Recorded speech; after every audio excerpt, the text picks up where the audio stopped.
Neighbourhood Watch, Chapter 16.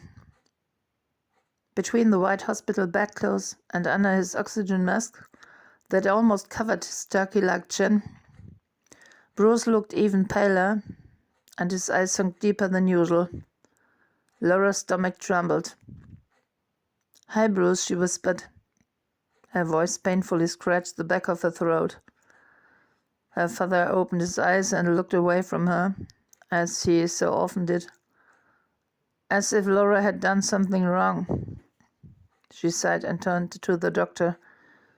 "He has suffered from smoke inhalation," the young doctor said, "but he's out of danger. His neighbor called the fire brigade just in time." She turned her head towards the door. Laura softly touched the old man's hand and followed the doctor outside. The lady looked at Laura. Her face showed concern, and Laura felt guilty right as the doctor said, "Your father forgot his porridge on the hob. It burned and the curtain caught fire. He was lucky that the neighbor was at hand and acted quickly.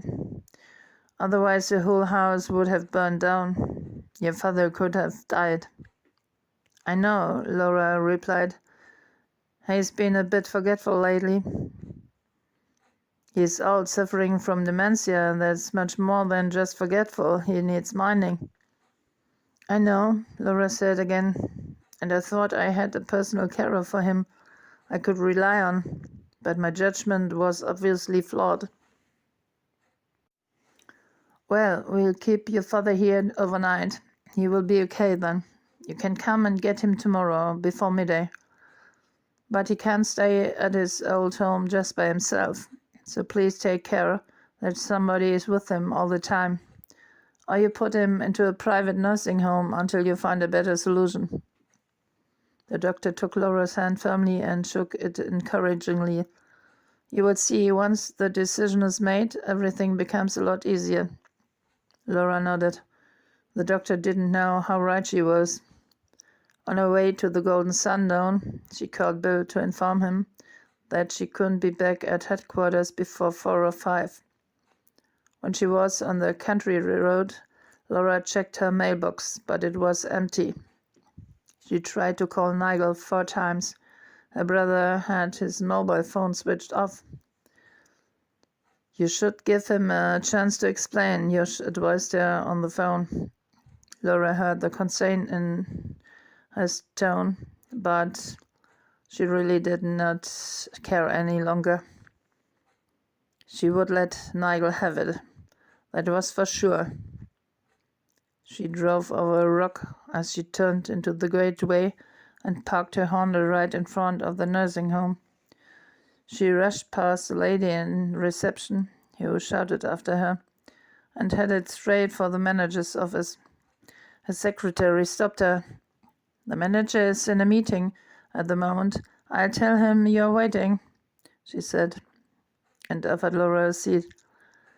But Laura was too nervous to sit down. She walked back to the hall and looked around, trying to get used to the idea of delivering the old man, her father, to this institution. It didn't look too bad, clean and quiet, as long as the doors remained shut.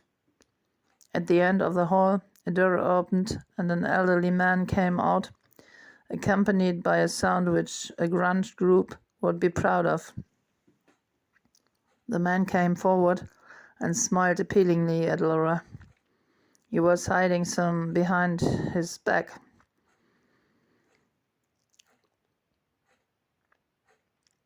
When Laura smiled back, he presented her with a bottle of intimate feminine care lotion. "Would you be so kind?" he asked. "I need my testicle care and I need it now." You can bet on that, Laura thought. She should have recognized him.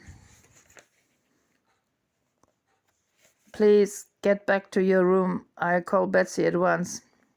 The secretary rushed by and took Laura's arm, pressing a beeper with her other hand. Her father would be fine here, Anne, Laura thought.